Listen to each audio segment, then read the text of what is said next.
दोस्तों, स्वागत है आपका हमारे स्टडी व्यू एजुकेशन चैनल में। आज अपन न्यू सब्जेक्ट शुरू कर रहे हैं जो अपने राजस्थान के अंदर जो भी वैकेंसी आती है उसमें अपने को मोस्ट इम्पोर्टेंट इस चीज की अपने को जरूरत पड़ती है। जैसे कि आपने पीछे देख ही रहे हैं कि लोगो लगा हुआ है किस तरह का, कि कौन कौन सी ऐसी वैकेंसी है जिसके अंदर अपने को राजस्थान का जीके जो है, जीके बोले तो राजस्थान का हिस्ट्री है, राजस्थान की ज्योग्राफी है, कल्चर है, ठीक है, तो सारी चीजें आ जाती हैं। और ये इतनी सारी वैकेंसी हैं, आप सभी को ही पता है कि राजस्थान के अंदर पिछले कुछ टाइम से कुछ वैकेंसियां नहीं आई हुई हैं, और अभी जैसे अभी सरकार चुन ली गई है, सरकार न्यू बन भी गई है, तो अब जो वैकेंसी का दौर है वो शुरू होने वाला है और बहुत जल्दी जल्दी है जो अपने को राजस्थान के अंदर वैकेंसियां देखने को मिलेंगी। इनमें से जो मैंने पीछे कुछ एक वैकेंसी लिख रखी है, इनमें से ये प्रस्तावित भी है। सीईटी है, सीईटी का जो एग्जाम है राजस्थान के अंदर ग्रेजुएशन लेवल का और ये अपने 12th लेवल का, अभी इसका एग्जाम जो है सितंबर और अक्टूबर में प्रस्तावित है, ठीक है, इसकी डेट भी बता दी गई है।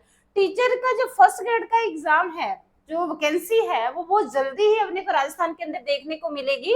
अब इसकी भी प्रोसेसिंग स्टार्ट है। और सेकंड ग्रेड का जो संस्कृत डिपार्टमेंट की जो वैकेंसी है वो तो आई हुई है, दिसंबर में सेकंड ग्रेड का एग्जाम है।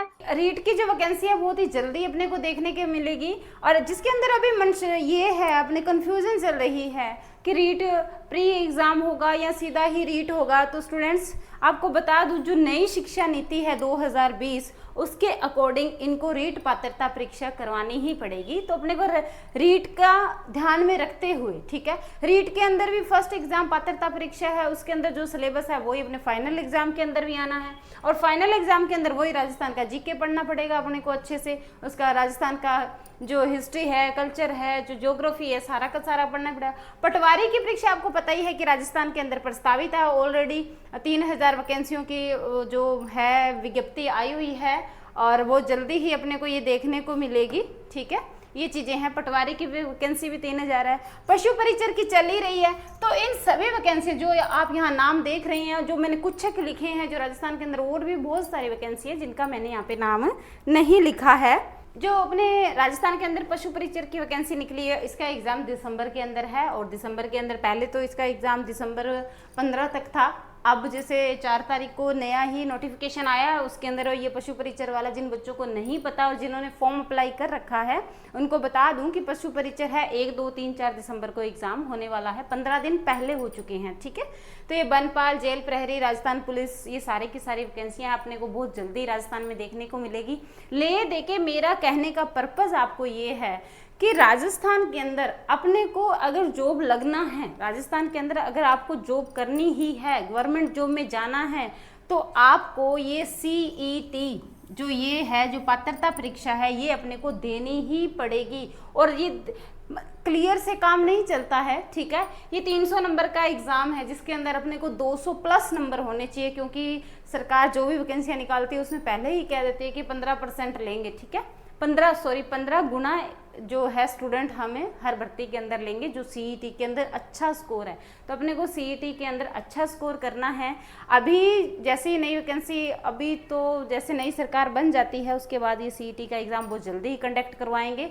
फॉर्म फिल नहीं किए, परीक्षा डेट इनको बता दी है कि दिसंबर, इसमें सितंबर में और अक्टूबर में इसका एग्जाम होगा। और अभी फॉर्म फिल नहीं करवाए गए हैं, वो जल्दी ही करवा लिए जाएंगे। तो इन सभी वैकेंसियों को ध्यान में रखते हुए हम हमारे चैनल के ऊपर आपको राजस्थान हिस्ट्री का, राजस्थान कल्चर, राजस्थान ज्योग्राफी की तैयारी है जो आपको अच्छे से हम हमारे चैनल पर करवाएंगे। तो आपने यदि अभी तक हमारे स्टडी व्यू एजुकेशन चैनल को सब्सक्राइब नहीं किया है तो प्लीज़ सब्सक्राइब कर लीजिए। और टेलीग्राम का लिंक है इसी वीडियो के डिस्क्रिप्शन में दिया हुआ है, आप टेलीग्राम चैनल भी ज्वाइन ज़रूर कर लीजिए। तो शुरू करते हैं आज का सेशन, ठीक है। हाँ जी स्टूडेंट्स, आज जो है आपका ये है अपना ये राजस्थान हिस्ट्री शुरू कर रहे हैं। राजस्थान हिस्ट्री के अंदर सबसे पहले हम अपने इतिहास पढ़ते हैं कि कौन कौन से राजा महाराजा आए, कौन कौन से यहाँ पे वंश आए थे राजस्थान के अंदर, सबसे पहले किन किन्हों ने राज किया और कब से कब तक किया, तो उनके बारे में है। और ये जो क्वेश्चन है आज जो मैं आपको ये क्वेश्चन करवा रही हूँ, ये ऑलरेडी पहले किसी न किसी एग्जाम में आए हुए हैं। स्टूडेंट्स सबसे पहले मैं आपको ये बता देती हूँ कि कोई भी एग्ज़ाम है, अगर राजस्थान के अंदर है चाहे कहीं बाहर है, मैं राजस्थान की ही बात कर रही हूँ अभी फ़िलहाल, इसी को अपन ध्यान में रखते हुए बात करेंगे कि जो भी वैकेंसी आती है उसका पीछे के जो भी एग्ज़ाम जो उन्होंने कंडक्ट करवाए हैं अपने को वो ज़रूर देखने चाहिए। तो ये जो है क्वेश्चंस ये किसी न किसी एग्ज़ाम में आए हुए हैं, चाहे जेल प्रहरी में आए हों, चाहे वनपाल में आए हों, चाहे इसका रीट में आए हुए हों, चाहे आपका जो भी है सीईटी में आए हुए हों, उन्हीं का ही है। अभी इसमें डेट नहीं बताई हुई कि ये राजपूत वैदिक आर्यों की जो संतान है, इस मत के प्रतिपादक हैं, ये जो क्वेश्चन है कौन सी वैकेंसी में आया हुआ है। तो इसी तरह के इजी क्वेश्चन आते हैं, तो आप अभी सॉल्व करें अपने इस क्वेश्चन को, देखते हैं। हाँ जी, पहला क्वेश्चन है अपना कि राजपूत वैदिक आर्यों की संतान है, इस मत के प्रतिपादक हैं। ठीक है, ए है डॉक्टर गौरीशंकर ओझा, डॉक्टर गोपीनाथ शर्मा, डॉक्टर भंडारकर और सूर्यमिल मिश्रण। ठीक है, अब क्या है स्टूडेंट्स, मैं आपको बताऊं कि ये जो सूर्यमल मिश्रण है ना, इन्होंने कहा था कि जो राजपूत हैं, राजपूत चौहान हैं, जो ये किसे अग्निकुंड से उत्पन्न हुए हैं। ठीक है, कि ये अग्निकुंड से क्या हुए हैं, उत्पन्न हुए हैं। ठीक है, तो डॉक्टर भंडारकर है, ये है इंडियन, इन्होंने क्या कहा था कि जो ये अपने जो राजपूत हैं ये कौन सी जाति से, खज्जर जाति से। ठीक है, खज्जर जाति से उत्पन्न हुए हैं। ठीक है, उत्पन्न हुए हैं, मेरी हिंदी पे मत जाना। डॉक्टर गोपीनाथ शर्मा, नाम से ही पता चल रहा है कि डॉक्टर गोपीनाथ जो शर्मा है, ये शर्मा को ब्राह्मण होते हैं, तो इन्होंने कहा था कि राजपूतों की जो उत्पत्ति हुई है वो किससे हुई है, ब्राह्मणों से हुई है। ठीक है, ब्राह्मणों से हुई है, इस बात का भी ध्यान रखना है। हाँ जी, ये डॉक्टर अपना सही आंसर हो जाएगा डॉक्टर गौरीशंकर ओझा, जिनको अपने राजस्थान के जो आधुनिक इतिहास है उसका जनक भी कहते हैं इसको। ठीक है, राजस्थान के जो आधुनिक, ठीक है, आधुनिक, और वैसे राजस्थान के इतिहास के जनक कौन है, घोड़े वाले बाबा कर्नल जेम्स टोड। राजस्थान के जो आधुनिक इतिहासकार हैं उसके नाम से ये जाने जाते हैं डॉक्टर गौरीशंकर ओझा। ठीक है, हाँ जी, इस बात का भी ध्यान रखना है। इन्होंने ही कहा था कि राजपूत है जो वैदिक आर्यों की संतान है। नेक्स्ट देखिए, नेक्स्ट क्वेश्चन। हाँ जी, अगला क्वेश्चन है अपने पास कि पृथ्वीराज रासो ग्रंथ में राजपूतों की जो उत्पत्ति बताई है वो किससे हुई है, कि मतलब जो राजपूत आए थे वो कहाँ से आए थे, उसका अपने को ये बताना है। तो सबसे पहले मैं आपको बता दूं, पृथ्वीराज रासो किसने लिखा था, चंदबरदाई ने। किसने लिखा, चंदबरदाई। चंदबरदाई भी था जिसने ये कहा था कि राजपूतों की जो उत्पत्ति है अग्निकुंड से हुई है। चंदबरदाई ने भी ये बात कही, सूर्यमल मिश्रण ने भी कही। ठीक है, सूर्यमल मिश्रण भी थे और मुनेत नैनसी भी थे। ठीक है, ये नैनसी भी थे जिनको राजस्थान का अव्वुल फजल कहा जाता है। ठीक है, ये नैनसी भी थे। इन तीनों ने ही कहा था कि राजपूतों की उत्पत्ति है जो अग्निकुंड से हुई है। अपने को इनसे रिलेटेड एक क्वेश्चन जरूर पूछा जाता है कि अगर राजस्थान के चौहान वंश पढ़ रहे हैं, राजस्थान का अगर अपन हिस्ट्री पढ़ रहे हैं, चौहान वंश से स्टार्ट करते हैं, तो इनकी जो उत्पत्ति है वो कहाँ से, बहुत सारे सिद्धांत है, आपको इन बातों का ध्यान रखना है। तो पृथ्वीराज रासो ग्रंथ में राजपूतों की उत्पत्ति किससे बताई, ब्राह्मणों से, अग्निकुंड से, वैदिक आर्यों से, शक व सीथियन से। देखिए शक व सीथियन कहाँ की थी, फॉरेन कंट्री से आए थे, और फॉरेन कंट्री के अपने पास कौन है, कर्नल जेम्स टोड है। ठीक है, कर्नल जेम्स टोड है, घोड़े वाले बाबा के नाम से जाने जाते हैं, राजस्थान के इतिहासकार के नाम से जाने जाते हैं। इन्होंने कहा था कि सकन सीतियन से आई है, वैदिक आर्यों से आई है। अभी अपने पीछे देख के ही गए हैं कि वैदिक आर्यों से किसने कहा था, ओझा ने कहा था, है ना, ओझा ने कहा था। अग्निकुंड का किसने कहा था, इन्होंने कहा था, मैंने आपको ये बता भी दिया है। और तो पृथ्वीराज रासो ग्रंथ में राजपूतों की उत्पत्ति अग्निकुंड से बताई है। ठीक है, ब्राह्मणों से किसने कहा था, गोपीनाथ शर्मा ने कहा था, जान कवि थे, है ना, गोपीनाथ शर्मा थे, जान कवि थे, जान कवि भी थे। ठीक है, जान कवि थे, इन्होंने ब्राह्मणों से बताई है। तो सही आंसर अपना ये हो जाएगा कि पृथ्वीराज रासो जो चंदबरदाई ने लिखा था। ठीक है, और ये पृथ्वीराज चौहान और मोहम्मद गौरी के बीच में जो तराइन का युद्ध हुआ था 1991 और 92, उसके बारे में सारी डिटेल दी हुई है पृथ्वीराज रासो के अंदर, और ये अग्निकुंड से उत्पन्न हुए हैं, इसके अंदर ये बताया हुआ है।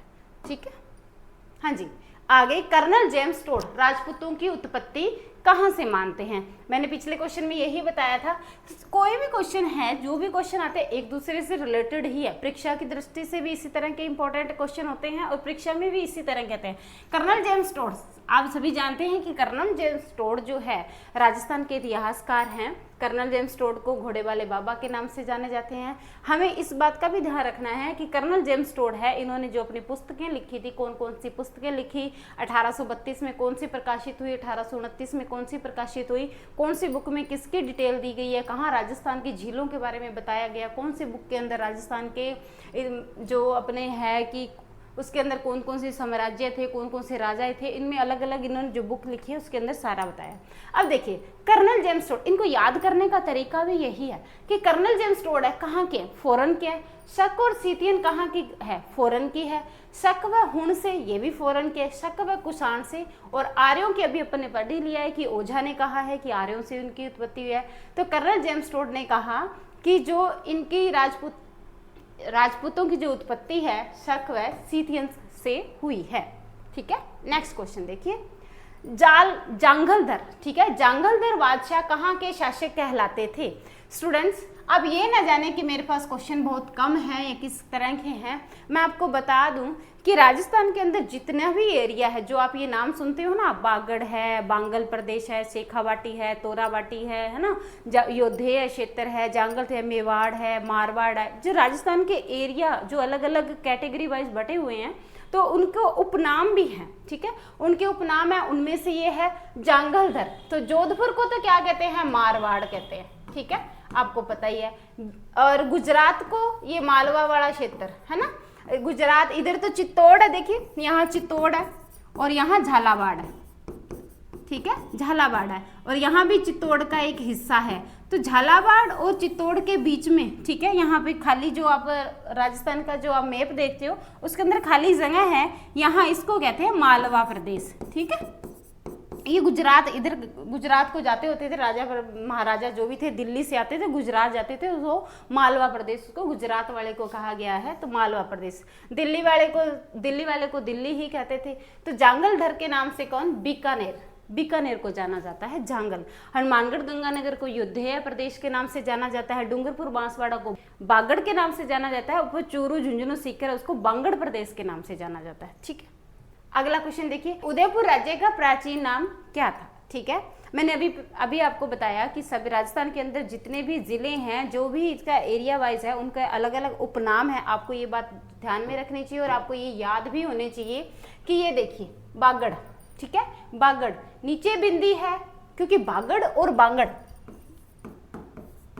प्रदेश भी है। बांगड़ तो ये आ जाएंगे चूरू झुंझुनू सीकर और, ठीक है, जिसको शेखावाटी भी कहते हैं। ठीक है, चूरू झुंझुनू सीकर नीम का थाना उधर बांगड़ में आ जाएंगे। और इसके देखिए नीचे बिंदी लग रही है, तो नीचे डूंगरपुर और ये आ जाएगा अपना डूंगरपुर और प्रतापगढ़। ठीक है, प्रतापगढ़, डूंगरपुर प्रतापगढ़।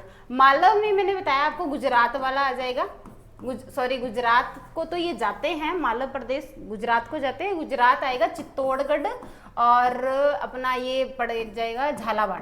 ठीक है, झालावाड़ के बीच का जो क्षेत्र है, आप राजस्थान का मैप देखोगे तो देखोगे चित्तौड़गढ़ अलग है और बीच में उसका इस तरह से क्षेत्र है जो खाली है, इधर चित्तौड़गढ़ है, इधर झालावाड़ है। ठीक है, और चित्तौड़गढ़ का कुछ हिस्सा यहाँ भी है। तो ये जो इसके बीच का जो एरिया है ना, इसको कहते हैं मालव प्रदेश। कुरु का मतलब कुरुक्षेत्र, कुरुक्षेत्र कहाँ पड़ता है, हरियाणा में पड़ता है, तो कुरु उसको कहते हैं। रह का क्या गया अपना शिवी जनपद हुआ करता था उदयपुर के अंदर, और उदयपुर को ही मेवाड़ कहते हैं। उदयपुर को ही अगर मेवाड़ बोले तो सीधा आपने उदयपुर जाना है, और अगर मारवाड़ बोले तो जोधपुर जाना है। उदयपुर के अंदर और भी बहुत सारे 700 के जो जिले हैं मेवाड़ में आ जाएंगे, जैसे चित्तौड़गढ़ हो गया, भीलवाड़ा हो गया, राजसमंद हो गया, है ना, सिरोही का कुछ क्षेत्र हो गया, और अभी जो नया जिला जुड़ा है सलूम्बर है। और हाँ स्टूडेंट्स, आपको मैं ये भी कह देती हूँ कि ये जो अपन जो भी क्लासेस लेंगे वो नए राजस्थान पे ही आधारित होगी। ठीक है, नए राजस्थान का जो पैटर्न है, 50 इसके अंदर जिले हैं, इसके जो 10 संभाग हैं, उसी को लेकर ही हम अपना सिलेबस को कंटिन्यू रखेंगे। अब देखिए अगला क्वेश्चन है, रणहस्तीन की उपाधि धारण किसने की। रणहस्तीन की उपाधि धारण किसने की, तो अपना सही क्वेश्चन रहेगा वत्सराज ने की थी। ठीक है, नागभट्ट प्रथम, महेंद्रपाल प्रथम, महिर भोज। उपाधि से आपको पता ही है, इसमें उपाधियां धारण करते थे पहले राजा महाराजा, महाधिराज की उपाधि हो गई है ना। और व्राहा की उपाधि किसने धारण की है, व्राहराज की उपाधि इसने महिर भोज ने की है। और रणहस्तीन की उपाधि है जो वत्सराज ने की है। ये अपना सही आंसर हो जाएगा। ठीक है, गुहिल वंश के संस्थापक थे। गुहिल वंश के ये सारे के सारे जितने भी राजाओं के नाम लिखे हैं सारे के सारे हैं तो गुहिल वंश के ही। ठीक है, हाँ, तो अपने देखिए किसने की है गुहिल वंश के, तो गुहादित्य ने। आंसर बता दूं, गुहादित्य ने की है। अगर यही बात अपने से ये पूछ लिया जाए कि गुहिल वंश के वास्तविक संस्थापक कौन है, ठीक है, वास्तविक आएंगे तो बप्पा रावल को कहेंगे। इन्होंने 734 में ये वास्तविक संस्थापक है। ठीक है, इस बात का आप ध्यान रखेंगे, क्वेश्चन को आप ध्यान से पढ़ेंगे। ठीक है, वास्तविक संस्थापक बप्पा रावल है जो 734 में की, और गुहिल वंश के जो संस्थापक है गुहादित्य है। अपना सही आंसर ये है। इन्होंने 566 ईस्वी में की, और गुहिलों ने राजस्थान के अंदर 7वीं शताब्दी से लेकर के 16वीं शताब्दी तक इन्होंने राज किया है। 12वीं शताब्दी तक इन्होंने राज किया है। ठीक है, ये इसी के हैं। बप्पा रावल को कालभोज, कालशोक, है ना, हिंदुआसुर जैसी कुछ उपाधियां भी धारण की थी। इनको बप्पा रावल का नाम कालभोज, कालशोक के नाम से भी इसको जानते हैं। ठीक है, नेक्स्ट देखिए, चित्तौड़ को राजधानी बनाने वाला प्रथम गुहिल शासक कौन सा था। गुहिल, हाँ जी, बप्पा रावल ने तो क्या बनाया था, नागदा को बनाया था। ठीक है, जब ये यहाँ का राजा बना तो बप्पा रावल ने नागदा को सबसे पहले अपनी राजधानी बनाया। जेतर सिंह था ना, जो जेतर सिंह, इसने चित्तौड़गढ़ को अपनी राजधानी बनाया था सबसे पहले। ठीक है, गुहिल वंश के अंदर। अगला क्वेश्चन है, अलाउद्दीन खिलजी ने चित्तौड़ पर आक्रमण किया था। कब किया था, बताती हूँ। अलाउद्दीन खिलजी ने कब चित्तौड़ पर, राजस्थान के अंदर अलाउद्दीन खिलजी ने बहुत सारे किए, परंतु 4 हैं जो इतिहास के अंदर है, और अपने को ये 4 मेल नहीं पढ़ने होते हैं। ठीक है, 1301 वाला जो इसने रणथंभौर पे किया। ठीक है, रणथंभौर पे किया। 1307 कह लो या फिर 1308, कहीं किस बुक में 1307 है, किसी में 1308 है। यहाँ इसने सिवाना पे किया। ठीक है, सिवाना पे किया। 1303 के अंदर अलाउद्दीन खिलजी ने चित्तौड़ पे आक्रमण किया था। 1311 के अंदर इसने जालौर पे किया।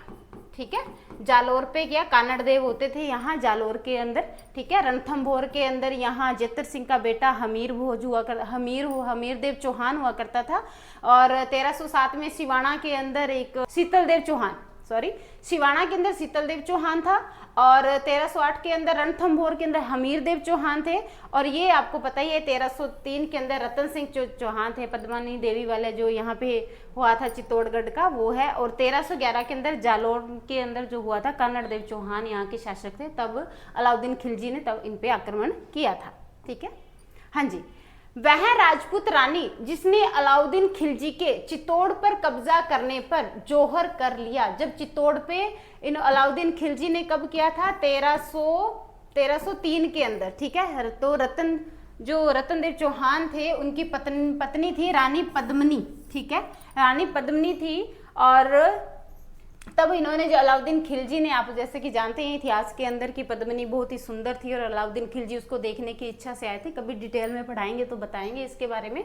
तो रानी पद्मिनी ने यहाँ पे क्या किया था, जोहर कर लिया था। तो स्टूडेंट्स, ये थे कुछ क्वेश्चन, ठीक है, राजस्थान की हिस्ट्री से संबंधित। और आपको ये क्वेश्चंस कैसे लगे, इंपॉर्टेंट क्वेश्चंस भी हैं, और मेरे द्वारा दी हुई जानकारी और जो मैंने आपको बताया है वो आपको कितना का समझ में आया। स्टूडेंट्स, मैं आपको बता देती हूँ कि अब हम ये क्लास है जो रेगुलर रखेंगे, जिसमें राजस्थान की हिस्ट्री कवर करेंगे, राजस्थान का कल्चर और राजस्थान की ज्योग्राफी है जो हम कवर करने वाले हैं। ठीक है, तो आप ज़्यादा से ज़्यादा हमें सपोर्ट करें। और एक बार मैं आपसे फिर कहूँगी कि यदि आपने हमारे स्टडी एजुकेशन चैनल को अभी तक सब्सक्राइब नहीं किया है तो प्लीज़ सब्सक्राइब कर लीजिए, वीडियो को लाइक और शेयर भी कर दीजिए। Thank you.